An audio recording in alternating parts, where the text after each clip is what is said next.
Ok, du coup, ben, Linda, on va commencer par toi, hein, puisque tu es là. Oui, d'accord. Alors, Faire un petit point de voilà, là où tu en es, d'accord. victoire, difficulté. Ok. Bonsoir, Aude. Euh, Écoute, moi, ce soir, j'avoue que je participe un petit peu enfin, c'est un petit peu exagéré de dire ça en touriste, mais là, ces derniers temps, j'ai pas pu avancer régulièrement comme je l'aurais souhaité. Ok. Euh, mais j'avance petit à petit quand j'y arrive, en Mhm. fait. Ok. Voilà. Euh, donc,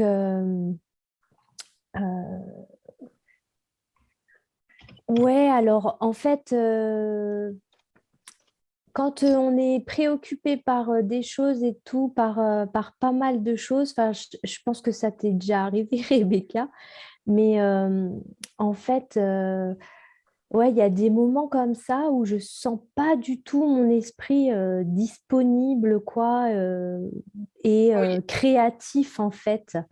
Euh, là, moi, j'en suis toujours à trouver, enfin, à trouver et organiser mes scènes par rapport donc à mes actes. Ok. Donc là, je suis dans l'acte 2, deuxième partie. Je regarde mon tableau en même temps Oui. que je te dis ça. Ok. Mais donc, voilà, pour l'instant, j'avance vraiment petit à petit parce que, ben, voilà, au niveau créativité, c'est vraiment pas le top. Ok. Et après, je me dis, bah, j'ai pas non plus envie enfin, comment dire, tu vois, d'avancer pour avancer, mais que ça me plaise pas, que ça Oui. soit Ouais, ouais, d'accord. là Du ouais. coup, parce qu'il me semblait que tu avais quand même l'ensemble du plan. Il te manque encore Oui, des scènes. j'ai l'ensemble du plan, mais en fait, c'était pas encore clair quand même pour Ok. moi l'enchaînement des scènes. Oui, il y avait quelques repères et Ok. en fait, je vois où je vais, mais je me rends compte quand même qu'il me manque de la matière Ok. euh, et, euh, et que, et que voilà, pour que ça soit intéressant, ben voilà, là Ok. j'ai un peu D'accord. de la difficulté à trouver l'enchaînement Ok. des D'accord. scènes. Donc, du coup, c'est plus, oui, pour compléter, après avoir créé des scènes majeures, pour compléter entre, c'est ça? Oui, c'est ça. D'accord. C'est ça, mais oui, c'est ça, on va dire, oui. Ok. Mhm. Ouais. D'accord. Mhm. Ok. Euh, Et puis, même pour l'instant, les mm, personnages secondaires, là, pour l'instant, j'ai laissé, je me suis dit, je m'occupe d'abord de ok. l'intrigue principale et je rajouterai après ce D'accord. que j'ai par rapport aux Ok. personnages secondaires D'accord. et de voir euh, si même je le déclinerai vraiment en réelle intrigue secondaire Ok. ou si ça sera juste des petites touches Ok. qui se décrocheront Oui. de l'intrigue D'accord. principale. Ça peut être juste des petites touches. C'est peut-être que c'est plus simple Ouais, de pas avoir quelque chose de trop conséquent en intrigue secondaire pour ce premier roman. Et de ouais, toute façon, ce que tu as travaillé, ça sentira une fois que tu vas rédiger, tu vois, ça va être. ouais, ouais, ouais, Donc, ok, ouais. ok, Donc voilà. Donc d'un côté j'ai un peu la frustration parce que je pensais arriver plus vite au moment de la rédaction ok, et donc bah voilà je mets plus de temps que prévu pour arriver à ce moment et j'en suis vraiment pas loin. Mais en même temps, je me dis, bon, bah, ça sert à rien non plus d'arriver trop vite à la rédaction et puis qu'il me manque trop oui, d'éléments et que ok, bah, de toute manière, je serai confrontée aux mêmes difficultés une fois que je vais devoir hmm, rédiger, quoi. ok. Ouais, Euh, oui, oui, tout à fait.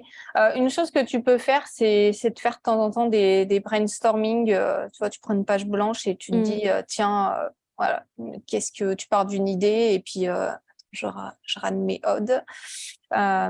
Tu pars d'une idée et puis tu essaies de, voilà, de vraiment te concentrer sur. sur ce qui vient, en repensant à d'autres scènes que tu peux avoir lues dans d'autres romans ou des choses qui te plaisent. Souvent, j'avais lu un conseil une fois quand c'était Chris Batty, je crois que c'est non, est-ce que c'est lui l'auteur, je sais plus, qui a lancé le NaNoWriMo. Tu connais le principe du NaNoWriMo? Je t'ai entendu en parler. Ouais, c'est C'était ça. quand tu écris En 30 jours, voilà. Il faut écrire 50 000 mots en 30 jours. Et du coup, lui, il donnait plein de conseils du coup, pour relancer l'inspiration et tout ça. Et il disait, quand on bloque, une chose qu'on peut faire, c'est de réfléchir à quels sont tous nos superlatifs. Voilà, les plus grandes peurs, les plus grandes frustrations, etc. Et du coup, ça peut, ou les plus grandes joies, enfin l'inverse, tu vois. Et attends, juste, je mets un petit mot à Aude là. Alors, est-ce qu'elle. Ok. Et du coup, oui, c'est des choses qui peuvent relancer l'inspiration. Oui. Voilà. Bon, apparemment, elle ne nous entend pas du tout. Ah mince. Et je ne sais pas comment.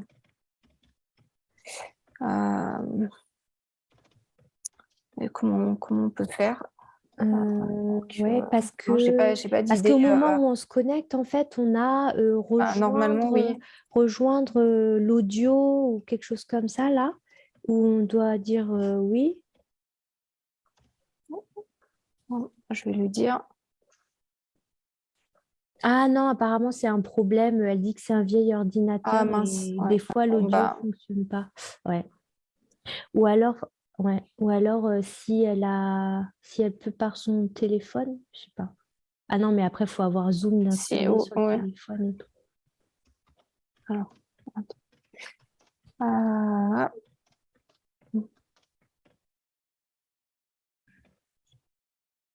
je vais lui proposer.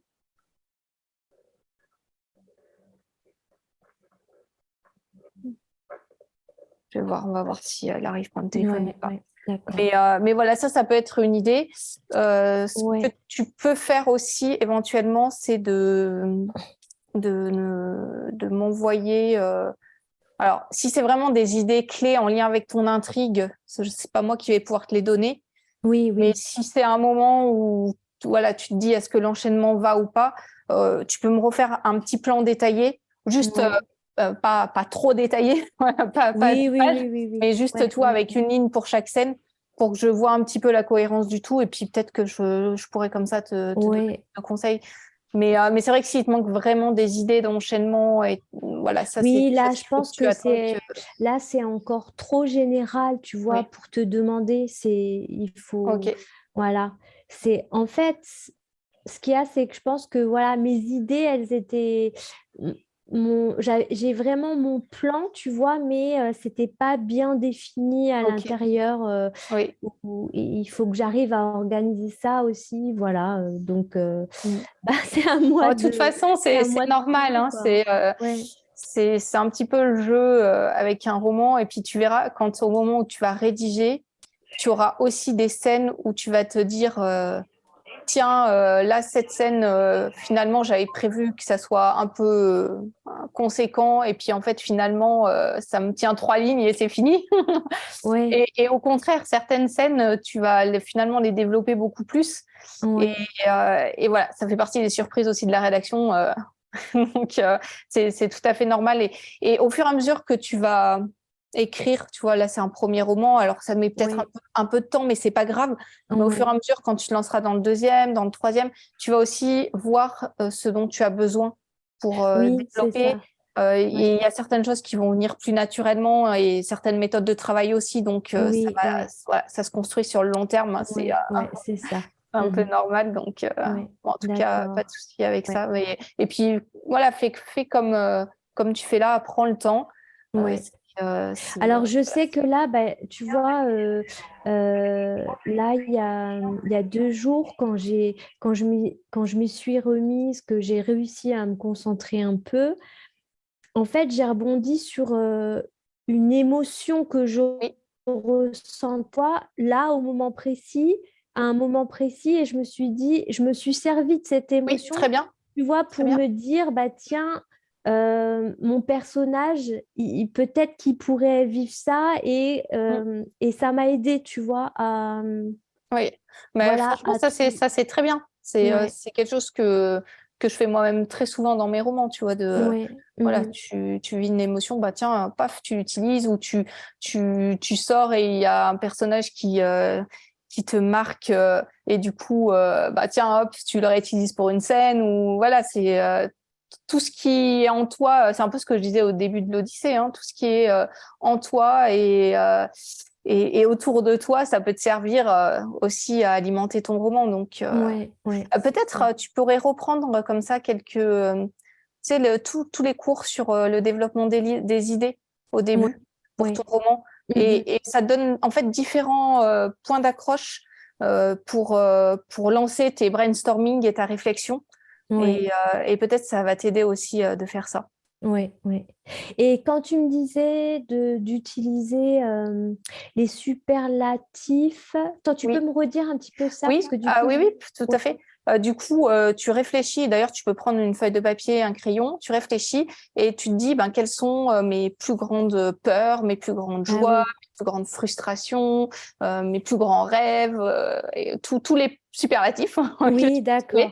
Ouais, Et une fois que tu as ça, eh ben, ça te donne des pistes pour aller chercher des idées ouais, que tu peux aussi d'accord. exploiter, donner à tes personnages ou des débuts d'idées qu'après tu changes. Hein, c'est pas voilà, tout Oui, est oui, oui. interchangeable quoi. Ouais, d'accord. Est-ce que tu nous entends du coup, Aude? Oui, Ah, super. oui. Très bien. Et vous m'entendez? Avec mon téléphone, il n'y a pas de problème, mais c'est Ok. pénible parce que de temps en temps, j'ai le son qui fonctionne plus, puis je sais que ça va revenir tout seul, par exemple, demain, donc c'est ce qui m'énerve. Ok, mais il n'y a pas de souci. L'essentiel, c'est que tu aies réussi. Très bien. Et je m'excuse pour le dérangement. Non, pas de souci. Non, il n'y a pas de souci. Bonsoir, Aude. Hmm. Bonsoir. Ok. Du coup, voilà, fais ça, Linda, du coup. Ouais, À la fois tes d'accord. superlatifs, à la fois de reprendre les cours de l'Odyssée au début de l'Odyssée, et puis comme ça, Ouais, tu verras, ça va déjà d'accord. t'aider. Voilà. Ouais, d'accord. Ben, merci. Ok, Ouais, ouais. Merci très bien. beaucoup. Est-ce qu'il y a d'autres choses ou c'est Bah, écoute, non, pour l'instant. Je vais voir après si jamais j'ai ok si jamais bien en cours de tu route, lèves la mais main. ouais, c'est ça. Ouais. Ok. Bon bah apparemment on va rester tout petit comité ce soir. Donc c'est très bien. Je vais reprendre hop, tes questions, hop, celles que tu as posées dans le formulaire. Et puis j'ai aussi une question de Alice qui n'est pas là ce soir, mais du coup j'y répondrai après. Du coup, tu me demandais dans un roman historique comment est-ce qu'on mêle les faits inventés avec les faits réels. C'est ça. Du coup, Oui, c'était ça, mais j'avais aussi d'autres questions, mais enfin, oui, il y a ok, un trop de celle-ci. ok, on va commencer par celle-ci. Alors du coup, en fait, en gros, tu peux tout faire. C'est toi qui choisis. Ce que je te conseille, c'est juste de déterminer au départ quel dosage tu veux mettre de faits réels. Parce qu'en fait, si tu écris un roman où tu veux vraiment qu'on sente le côté historique, il va falloir quand même que tu colles à la réalité. Tu peux pas, par exemple, écrire un roman qui se passe sous Louis XIV et décider de changer la date de naissance de Louis XIV. Tu vois, ça va Oui, bugger. oui. Voilà. Donc, du coup, il y a certains événements clés comme ça que tu vas, si vraiment tu veux faire de l'historique, tous les événements clés, ceux qui sont rapportés, il faut vraiment te renseigner, faire des recherches documentaires sur la période que tu veux utiliser, coller à ce qui s'est passé. Mais après, à l'intérieur, forcément, il y a des choses que tu vas inventer. Tu peux tout à fait insérer une maison qui n'existe pas, un personnage par exemple, on va regarder l'exemple avec Louis XIV, qui se serait rendu à la cour de Louis XIV et qui aurait été accueilli par le roi, etc., alors que ça s'est jamais passé, mais peu importe, ça c'est pour ton histoire. Et du coup, ça, tu peux le mettre, tu vois. Mais voilà, il faut que tu sois au clair, toi, au départ, ce que tu veux transmettre à ton lecteur, et que les éléments clés que tout le monde connaît, tu les gardes comme ça, et ensuite les autres éléments, tu brodes pour construire ton histoire. Et tu peux très bien faire du réalisme en fait, tout en changeant, en modifiant la réalité. Par exemple, écrire un roman à notre époque, pourquoi pas, en inventant une île qui se trouverait au nord de la Bretagne, qui n'existe pas. Tout le monde sait qu'elle n'existe pas, ou peu importe s'ils le savent pas, mais tant que les personnages de cette île collent à la réalité de l'époque que tu as choisie, et que du coup c'est vraisemblable, et ben c'est bon, tu peux le faire. Voilà. Donc je sais pas si ça répond un petit peu à ta question. Si oui, ça répond bien. Ok, très bien. Vous m'entendez? Oui, on t'entend bien. Oui, ça répond bien, merci. Ok, très bien.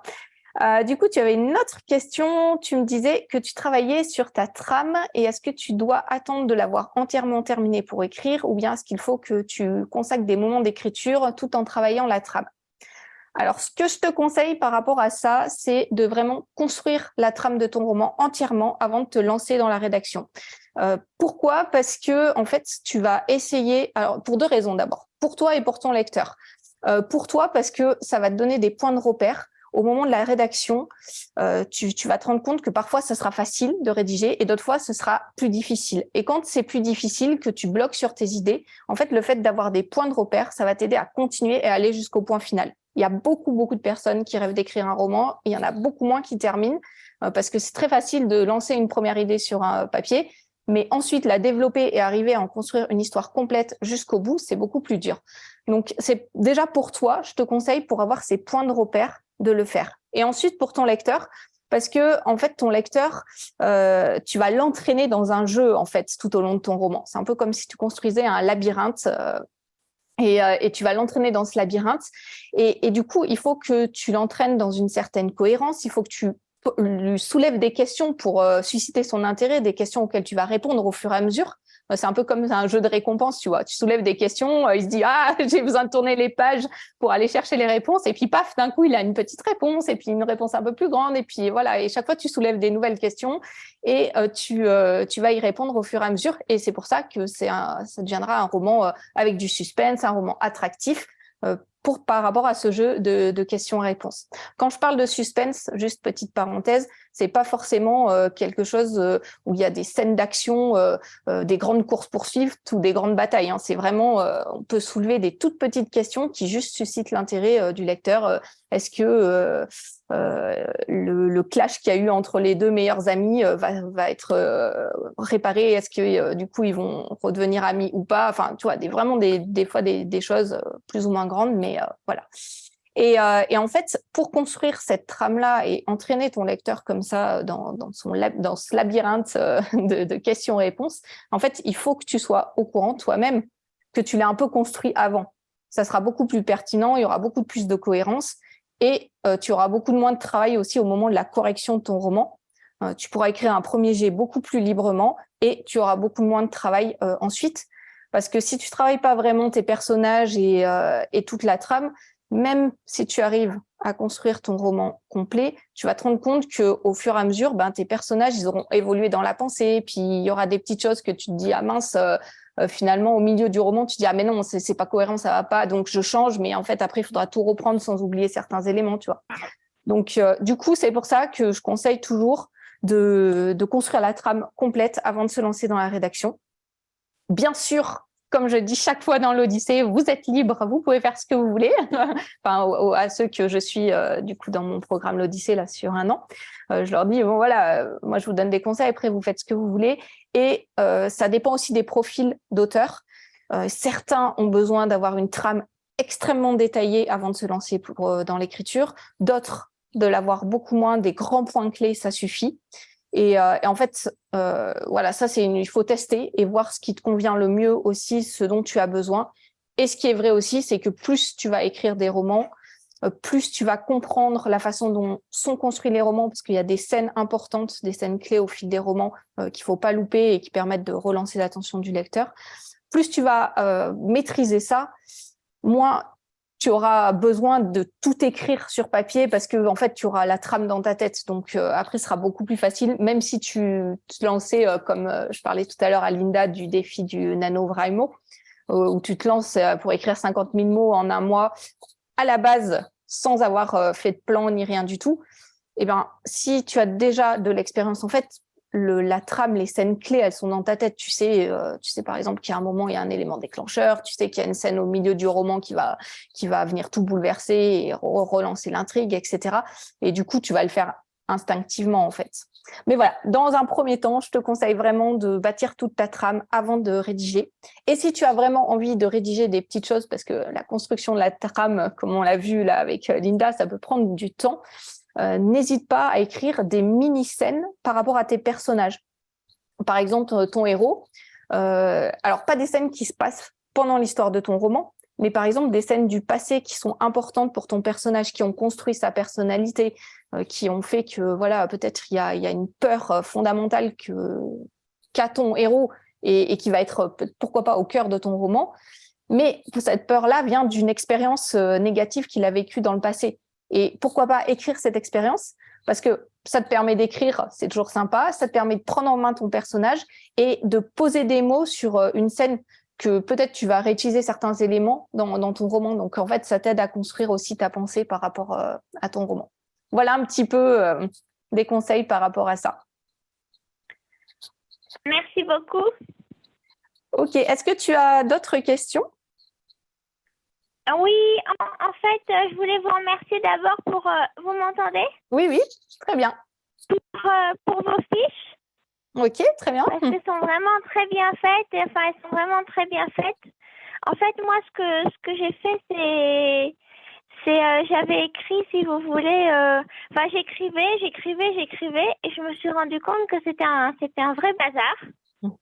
J'avais aucune méthode, en fait. Donc, j'avais pas encore trouvé votre site et j'avais fait que écrire en fait depuis l'année dernière à peu près. Ok. Oui, surtout.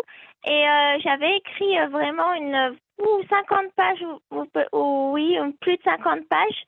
Mais en fait, à un moment, j'avançais plus parce que c'était un véritable bazar. Ok. Et j'ai essayé j'ai cherché sur Internet en fait comment faire et c'est là que j'ai découvert votre site. Super. Bah, écoute, très bien. Hein. Si ça t'aide, c'est fait pour ça.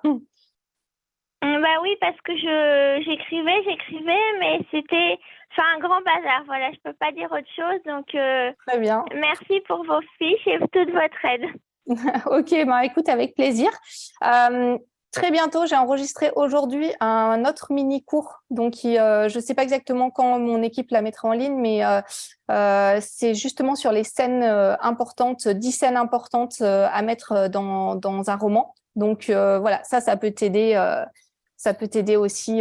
Donc, n'hésite pas à aller voir quand ça sortira. Je ne sais pas exactement quand, mais voilà, c'est quelque chose qui peut vraiment t'aider à construire ton roman aussi. Donc, voilà. Bonsoir Yasmine. Merci. Bonsoir tout le monde. Alors, du coup, je vais juste terminer, Yasmine, avec une question de... alors, où est-ce qu'elle est ma question? Une question de Alice. Et puis ensuite, on fera un petit point pour toi, là où tu en es. Je crois que tu avais un défi à relever avant le projet coaching. Oui, on va voir ça. Du coup, Alice me demandait le synopsis, comment faire le synopsis de son roman. Du coup, alors je pense comment construire le plan. Ben, du coup, on en a un petit peu parlé du plan ce soir et de l'importance de construire un plan. Je vais juste redonner les grandes étapes pourquoi pas ces 10 scènes clés justement qui vont sortir dans le mini-cours et puis sans les développer toutes de façon approfondie parce que les membres de l'Odyssée ont tout le cours beaucoup plus approfondi encore. Et puis les autres chez Romans à succès auront les informations principales très bientôt. Donc, comment faire le synopsis? Alors, un roman, c'est 3 grandes périodes principales, 3 actes. L'acte 1, c'est l'acte de présentation, en fait. L'acte 2, ça fait la moitié du roman, en fait. Et là, c'est le développement de l'histoire. Et l'acte 3, c'est là où on a le climax, donc la rencontre entre la force antagoniste et le héros, et le dénouement. Donc, Les scènes principales à insérer dans un roman, on a d'abord forcément la scène d'accroche, d'introduction, l'incipit, les premières lignes du roman, parce que c'est ça qui va donner envie au lecteur de se lancer dans l'aventure avec nos personnages. Ensuite, on a une scène où le héros reçoit un premier petit appel à l'aventure pour l'inciter à quitter sa situation de départ plus ou moins équilibrée. Et en général, il refuse cet appel à l'aventure parce qu'on a toujours tendance à préférer une situation qu'on connaît, même si elle est inconfortable, à une situation nouvelle où on ne sait pas ce qui va arriver. Donc voilà.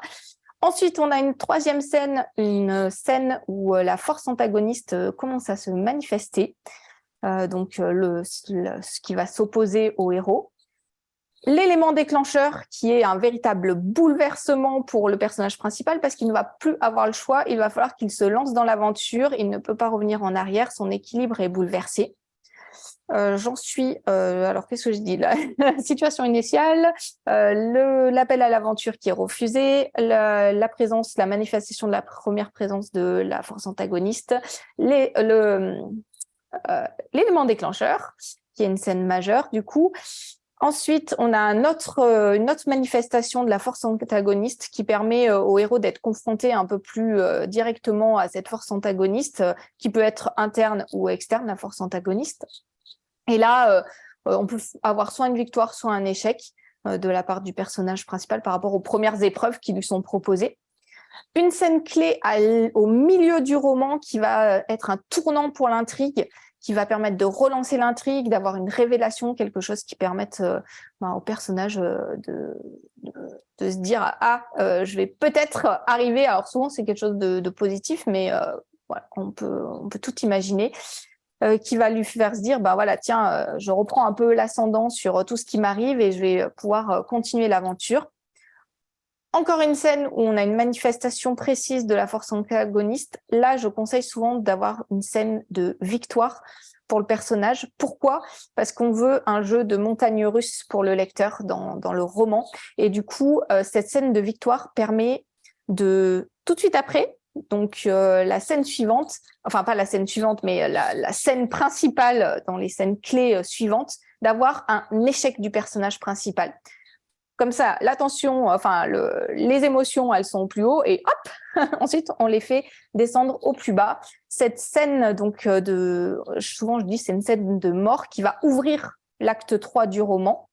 C'est pas forcément une mort physique, ça peut être la mort physique d'un personnage qui est cher par exemple au héros, mais pas forcément, ça peut être une perte matérielle importante ou quelque chose comme ça. En tout cas, c'est quelque chose qui affaiblit le héros et qui permet au lecteur de se dire ah, je pensais que le héros allait finir par bien prendre l'ascendant et donc arriver bien fort au moment du climax pour combattre la force antagoniste. Mais en fait, hop, il y a encore des faiblesses et donc on ne sait pas ce qui va se passer ensuite. Est-ce qu'il y aura une victoire du héros ou est-ce qu'il y aura un échec du héros? Donc voilà. Ensuite, il y a le moment du climax, qui est ce moment où la force antagoniste et le héros s'affrontent pour la dernière fois et qui va mener ensuite du coup au dénouement du livre. Donc voilà, ça c'est un petit peu les scènes clés. Alors bien entendu, tous les membres de l'Odyssée, en tout cas ceux qui sont bien avancés dans l'Odyssée, ont vu qu'il y avait une multitude d'autres conseils que je donne pour remplir les trous entre. Et puis, il y a bien entendu la quête externe du personnage principal et la quête interne qui peuvent se combiner ou s'opposer. Voilà, il y a une multitude de façons ensuite de construire les choses. Et bien entendu aussi, ce que je donne, c'est une idée de comment on peut construire un roman. Après, on peut déconstruire aussi les choses à un certain moment. Par exemple, commencer directement son roman lors de l'élément déclencheur et faire des feedbacks pour rappeler la situation initiale. Mais bon, voilà, ça donne une idée un petit peu de comment construire la trame de son roman. Et du coup, Alice, quand tu regarderas le replay, tu sais que j'en parle un petit peu plus en détail dans le prochain cours de roman à succès et beaucoup, beaucoup plus en détail au sein de l'Odyssée. Donc, si jamais ça vous intéresse de travailler ça vraiment en profondeur, eh bien, rejoignez-nous dans l'Odyssée. On sera heureux de vous accueillir. Voilà, c'était toutes les questions que j'ai pour ce soir. Et du coup, Yasmine, c'est à toi. On va faire un petit point sur ton avancée et ton défi depuis la dernière fois. Bah alors, mon défi, je l'ai pas tenu, mais j'ai bien avancé. Je suis à Super, 70% de réécriture. Il me très reste bien. une trentaine de scènes. Ok. Et donc, voilà, j'en ai réécrit 75, donc je suis très Ah contente. oui, pas mal, hein. Voilà, donc je suis très Non, contente. non, Je suis très bon contente. boulot, hein. Exactement. Ok. Et même dans ce qui me reste à réécrire, justement, je me disais que j'avais sans doute moyen de d'élaguer, tu vois, pour que ce Oui. soit encore plus intense. Et c'est vrai que ce que tu as dit là tout à l'heure par rapport au fait que ouais, il faut faire vivre des montagnes russes. Effectivement, en fait là, je commence à rentrer justement dans une phase qui va être down pour les personnages où Mm. justement il va y avoir plein d'éléments qui vont se séparer avant de Mm. se remettre à nouveau. Donc, du coup, voilà. Et je reviens de vacances, donc j'ai pris 10 jours. Donc, Super. du coup, je n'ai absolument rien fait. Et c'est J'avais très prévu bien ça. d'écrire, mais ça m'a complètement déconnecté. Ouais. Et Ah, c'est bien franchement, aussi, hein. voilà, du coup, voilà. Donc, je reprendrai sans doute demain mes réécritures, mais justement, c'est vrai que je trouvais que sur la fin de ma réécriture, c'était devenu un peu plus fastidieux. J'avais moins, je sais pas si c'est Mm. parce que j'étais plus emportée par l'élan de Mm. l'excitation du début. Je trouvais ça moins piquant, moins prenant. Et Mm. donc, du coup, je me dis, on dit que oui, quand c'est le milieu du roman, c'est un peu mou. Je me demande, est-ce que ça va pas être un peu ennuyeux pour le Ouais, lecteur, puisque c'est comme ça que je le ressens quand ouais, j'écris. ouais. Donc, du coup, je me suis dit que c'est peut-être l'occasion, puisque pendant 10 jours, je suis vraiment sortie du roman, Mm. j'ai rien écrit, de peut-être prendre un peu de Oui, hauteur et voilà, de avoir un regarder de regard façon un un peu peu, plus ouais. critique Mm. Ok. pour voir si ça fait sens. Ouais. Une chose que tu peux faire, c'est de te repasser les images de ton roman comme si tu regardais Mhm. un film. C'est un conseil D'accord. que je donne très souvent et Mhm. je trouve qu'il est vraiment intéressant et te dire, ah bon, si j'étais devant un écran là, est-ce que je m'ennuie ou pas? Si la réponse est D'accord. oui, c'est qu'il y a des choses à couper. Et Ouais. voilà, D'accord. Bah, très bien. voilà. Et, Ouais.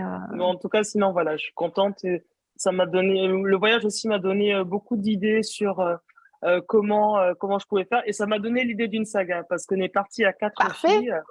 Ah oui. Quatre filles dans un endroit qu'on connaissait pas. On avait une divorcée, une mariée infidèle, une célibataire. Donc c'était très marrant. Trop bien. Donc on n'avait absolument pas les mêmes visions sur les mecs, surtout alors qu'on a grandi ensemble et que en fait quand on était gamine, on était collés tout ensemble, on rêvait toutes de la même chose.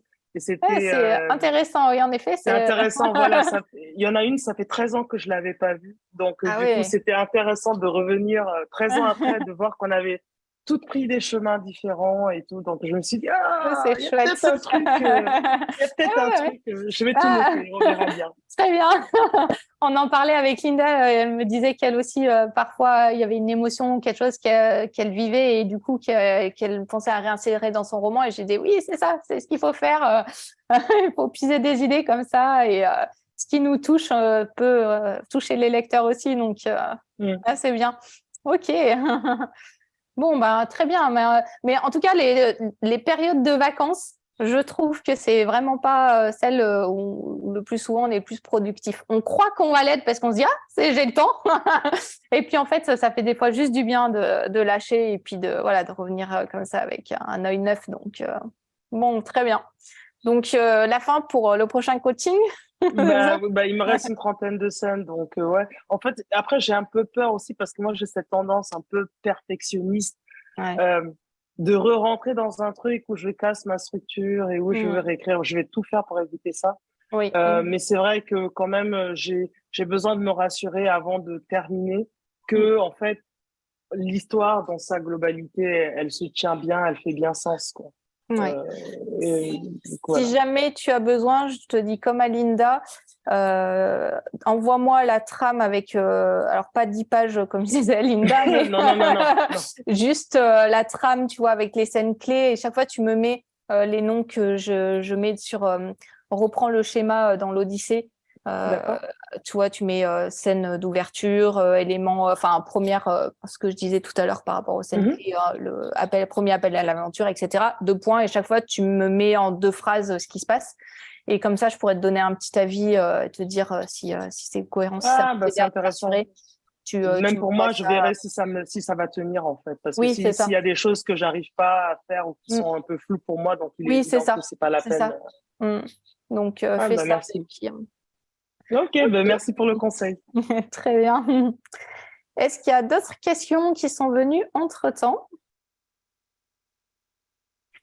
Oui, j'avais une question. Oui. Qui m'est venue, qui m'était déjà venue hier. En fait, vous parlez souvent de quête, mais si c'est une histoire d'amour, il n'y a pas de quête, enfin, c'est ça, je comprends pas.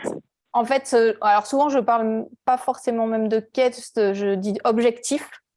Ton personnage principal, il doit forcément avoir un objectif. Et alors, cet objectif, il faut qu'il soit facile à énoncer. Ton héros doit retrouver son ami disparu depuis 15 ans, où il doit se préparer pour le concours auquel il participe et qu'il veut gagner. Quelque chose facile à énoncer, mais difficile à réaliser. Donc, avec un vrai enjeu, s'il échoue, il y a un vrai enjeu. Et dans le cas d'une histoire d'amour, par exemple, il veut se mettre en couple avec l'être aimé. Et s'il échoue, ça va le dévaster psychologiquement. Tu vois, ça peut être quelque chose de psychologique, il n'y a pas de souci. Mais il y a forcément un objectif. Et cet objectif, il faut que tu le définisses clairement parce que en fait, ça va être le fil conducteur, le fil rouge de ton roman. Et qui va te permettre justement de mener toutes les péripéties qui vont amener à la fin. Il n'est pas obligé de réussir dans son objectif, ton personnage principal, mais peu importe en fait le résultat, il faut absolument qu'il y ait un objectif clair au début. Sinon, ton roman, c'est qu'une succession de faits sans vraiment de cohérence. Il n'y a pas quelque chose qui l'entraîne en fait. Donc voilà, c'est quelque chose à définir au départ. Et du coup, peu importe quel type de roman, il y a toujours un objectif pour le personnage principal. C'est bon, d'accord, merci beaucoup. Ok. D'autres choses? Alors, s'il n'y a rien de plus, le prochain coaching, alors j'ai un peu hésité le prochain coaching, mais j'ai décidé quand même de le faire le 22 décembre. Donc, du coup, 3 jours avant Noël, on verra si vraiment personne ne peut, tant pis. Mais en fait, la semaine d'avant, je ne pouvais pas. Donc, du coup, 22 décembre, jeudi 22 décembre pour le prochain. Ça te laisse un peu moins de 30 jours, Yasmine. Merci Rebecca, j'adore ce Non mais c'est bien les défis, hein. et puis même si on les tient pas complètement, c'est pas grave, ça nous pousse en avant, ça nous fait avancer, hein. Exactement la même chose que l'objectif de nos personnages principaux. Finalement, peu importe le résultat, ça fait avancer l'histoire. Je vais écrire un livre dessus. Arrivera-t-elle à finir de réécrire ce livre? Voilà, pour tes personnages dans ta prochaine histoire avec 4 femmes qui partent à l'autre bout du monde. Tu peux mettre un écrivain dedans. Ok. Bon, je vous souhaite une bonne continuation à chacune dans vos projets et puis à bientôt dans le groupe Facebook de l'Odyssée pour celles qui y sont et dans le prochain coaching pour les autres. Et voilà. Allez-y, créativité, passion et persévérance. Et puis un jour, il y aura le point final, donc c'est chouette. Merci Rebecca. Bonne soirée. Bonne soirée à tous. Merci, bonne soirée.